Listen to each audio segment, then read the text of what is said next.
இன்று அதிகாலையில் முத்தையா சுவாமிகளை நினைத்துக் கொண்டேன். அவர் சில விடயங்களை எனக்கு ஓரிரு வசனங்களில் சுருக்கமாக் கூறியிருந்தார். அவற்றில் நான் புரிந்து கொண்டவற்றை நினைவுக்குக் கொண்டு வந்து மகிழ்கின்றேன். நான் சைவராக விரும்பினேன். சைவர் என்பது பூச்சியம். கடவுள் சைவர் வடிவானவர். அவர் பற்றற்றவர், விருப்பு வெறுப்பற்றவர், நடுநிலையானவர். இதுதான் கடவுள் தன்மை. அதனால்தான் அவர் இன்பமயமாக இருக்கின்றார். முனிவர்களும் அவ்வாறுதான். துறவிகளான அரசர்களும் அவ்வாறுதான். புத்தரும் இயேசுவும் முகமது நபியும் சமயகுரவர்களும் அவ்வாறுதான். யாரிலும் விசேடமான பற்றுக் கொள்ளுவதில்லை. மனைவியும் மக்களும் உற்றார் உறவினர்களும் ஏனையவர்களும் அவருக்கு ஒரே விதமாகவே காட்சி கொடுப்பார்கள். எல்லோருக்கும் நல்லதைச் செய்யவே விரும்புவார். யாருக்கும் தீங்கு செய்ய நினைக்க மாட்டார். எவர் மேலும் கோபம் கொள்ள மாட்டார். ஒரு பிள்ளை தாய் தந்தையரிடம் கேட்பது போல கேளுங்கள். அந்தந்த பிள்ளைக்கு எது நல்லதோ, எது பொருத்தமானதோ அதனைத் தருவார்கள். எந்தப் பிள்ளையும் தாய் தந்தையருக்கு ஒன்றேதான். ஒரு பிள்ளை டாக்டராக வேண்டுமென்று மட்டும் தாயும் தந்தையும் விரும்புவதில்லை. தாய்க்கும் தந்தைக்கும் அப்பாற்பட்ட விடயங்கள் பிள்ளைகளிலும் உண்டு. அதற்கேற்பவே பிள்ளைகளுக்கு கிடைக்கின்றது. பிள்ளைகள் தனக்கு கிடைக்க வேண்டியதை பற்றற்ற இறைவனிடமிருந்தும் கேட்டுப் பெற வேண்டியுள்ளது. அதனை பிள்ளைகளும் உணர வேண்டும். சைவர் என்பதுதான் இங்கு மிகப் பெறுமதியான கணிய எண். சக பத்தையும் சய பத்தையும் விடப் பெறுமதியானது. சக என்பது இன்பம், சய என்பது துன்பம். இன்பமோ துன்பமோ இல்லாத நிலை பூச்சிய நிலை. எல்லை மீறிய இன்பம் வேதனையைக் கொடுக்கும். அளவுக்கு மிஞ்சினால் அமிர்தமும் நஞ்சாகும். வேதனை அனுபவித்தவனின் வேதனை நீங்கினால் அதுவே பேரின்பம் போலிருக்கும். எந்த ஆன்மாவும் துன்பம் நீங்க வேண்டுமானால் சைவராக வேண்டும். ஆசை பாசம் காமம் குரோதம் கோபம் வெறுப்பு ஆணவம் சிற்றின்பம் என்பவற்றை அடக்கி பூச்சிய நிலைக்கு தன்னை உயர்த்திக் கொள்ள வேண்டும். அளவு கடந்த சிற்றின்பம் அனுபவிக்கின்றவன் துன்ப நிலைக்குப் போகாது தன் உணர்வுகளை அடக்கிக் கொண்டு பூச்சிய நிலைக்கு தாழ்த்திக் கொள்ள வேண்டும். அப்போதுதான் நிலையான இன்பத்தை அடைய முடியும். முத்தையா சுவாமிகள் கூட கோபமடைந்ததை நான் ஒரு முறை என் கண்களால் கண்டேன். கடவுள் வணங்காதவரைக் கண்டால் எனக்கு கோபம் வருகிறதென பின்னர் என்னிடம் சொன்னார். நான் இன்னும் சைவராகவில்லை, இன்னும் முயற்சிக்கின்றேன் என முனிவர் சொன்னார். எதையெல்லாமோ கண்டுபிடிப்பவர்கள் கோபம் வராமல் தடுக்கும் ஒரு மருந்தை கண்டுபிடிக்க முடியாமல் இருக்கிறதே. அதனால்தான் நான் சைவராக விரும்பினேன் என முத்தையா சுவாமிகள் சொன்னார். இல்லற இன்பத்தை அனுபவித்து துறவியாகி முனிவராகியவரே அவர். அவருக்கும் முழுதாக கோபத்தை அடக்க முடியவில்லை என்பதை கோபத்துக்குள்ளாகிய கதிரவேலு ஐயா அவர்களும் உகந்தை முருகன் ஆலயத்தில் அப்போது பார்த்துக் கொண்டிருந்த ஏராளமான பக்தர்களும் அறிவார்கள். புராணக் கதைகளில் வரும் முனிவர்கள் கோபம் கொண்டு சாபம் போட்டதை அக்கதைகள் எடுத்துக் கூறுகின்றன. எந்த ஒரு மனித உணர்வை, மனிதப் பண்பை எடுத்தாலும் அதில் மறைப்பக்கமும் நேர்ப்பக்கமும் இருக்கிறது. துன்பத்தைக் கொடுக்கும் பண்பும் இன்பத்தைக் கொடுக்கும் பண்பும். அடக்கப்பட்ட நிலை பூச்சிய நிலையாகும். சைவர் நிலையே முத்தியைக் கொடுக்கும் இன்பத்தைக் கொடுக்கும் நிலை. பணத்தை சொத்தைகளை எல்லோராலும் தேடிச் சேர்க்க முடியாத போதும் எப்போதும் இன்பத்தில் மிதக்கலாம். சுவர்க்கத்தில் வாழலாம். நரகத்தை அனுபவிக்கத் தேவையில்லை. போதுமென்ற மனம் இருந்தால் போதும்.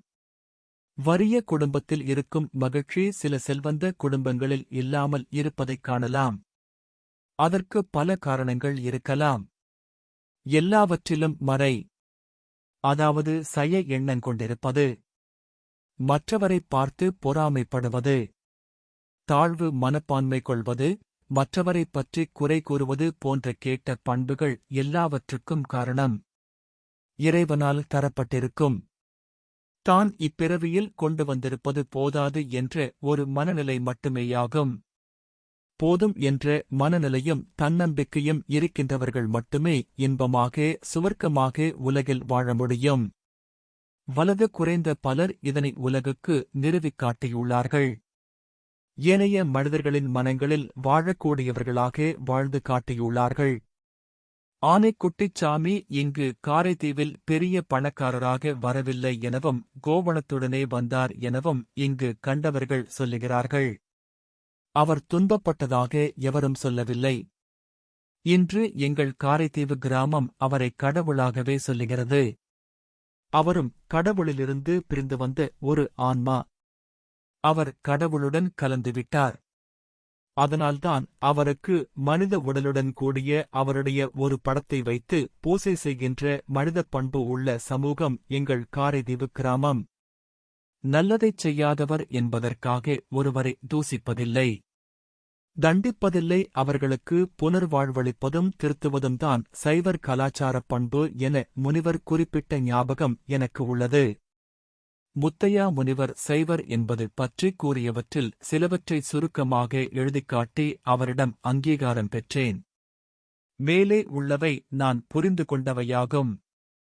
அவரிடம் அங்கீகாரம் பெற்ற பகுதியையும் கீழே சேர்த்துள்ளேன். முதல் மனிதர் சைவர் ஆவர். அவருக்கு சமயமில்லை. சமயம் சைவர். அவர் எந்த சமயத்தையும் சேர்ந்திருக்கவில்லை. அவரிடம் பொய் இல்லை. பொய் சைவர். களவு எண்ணமில்லை. களவு சைவர். பொறாமை இல்லை. பொறாமை சைவர். சூதுபாது இல்லை. சூதுபாது சைவர். காமக்ரோதம் இல்லை. முரண்பாடான காமம் சைவர். வஞ்சகம் இல்லை. வஞ்சனை சைவர். சைவர் இந்து சமயத்தை நாடினார், இந்துவானார். சைவர் ஞானம் பெற்றார், கிறிஸ்தவரானார். சைவர் பௌத்த மதத்தை தழுவினார், பௌத்தரானார். சைவர் இஸ்லாத்தை தழுவினார், இஸ்லாமியரானார். இந்து உலகை விட்டே போய்விடாமல் இருக்கலாம். கிறிஸ்தவர் உலகிலிருந்து மறைந்து விடாமல் இருக்கலாம். பௌத்தர் அழிந்து விடாமல் இருக்கலாம். இஸ்லாமியர் ஒழிந்து விடாமல் இருக்கலாம். மனித பரம்பரை இருக்கும் வரை சைவர் இருப்பர். பொய், களவு, பொறாமை, சூதுவாது, முரண்பாடான காமம், வஞ்சகம் என்பன மனிதரிலிருந்து விலகிவிட்டால் அவர் அன்றே சைவர் ஆகிவிடுவார். எப்பொழுதும் நல்ல மனிதரும் வாழ்ந்து கொண்டே இருக்கிறார்கள். நீங்களும் நல்ல மனிதராகலாம். நல்ல மனிதர்கள் முருகக் கடவுளை பிள்ளையாராகவோ, அல்லாவாகவோ, முகமது நபியாகவோ, புத்தராகவோ, இயேசு கிறிஸ்துவாகவோ நினைத்து கொள்ளட்டும். அல்லது அந்த ஒரு கடவுளை உணர்த்தும் வழிகாட்டியாக அவர்களை ஏற்றுக்கொள்ளட்டும். அப்படி எப்பொழுதும் உலகில் இலைமறைகாயாக சைவர் வாழ்ந்து கொண்டே இருப்பார்கள். உங்கள் வடிவம் கருப்பாக இருக்கலாம். நீங்கள் இந்துவாக இருக்கலாம். நீங்கள் சிவப்பாக இருக்கலாம். இஸ்லாமியராக இருக்கலாம். நீங்கள் பழுப்பாக இருக்கலாம். கிறிஸ்தவராக இருக்கலாம். நீங்கள் தழுதளப்பாக இருக்கலாம். பௌத்தராக இருக்கலாம். கடவுளை வணங்கும் எல்லோரையும் நான் கெட்ட தன்மைகள் எதுவும் இல்லாத சைவராக காண்கின்றேன். உங்களையே முருகக் கடவுள் புதிய உலகத்தில் வரவேற்க காத்திருக்கின்றார்.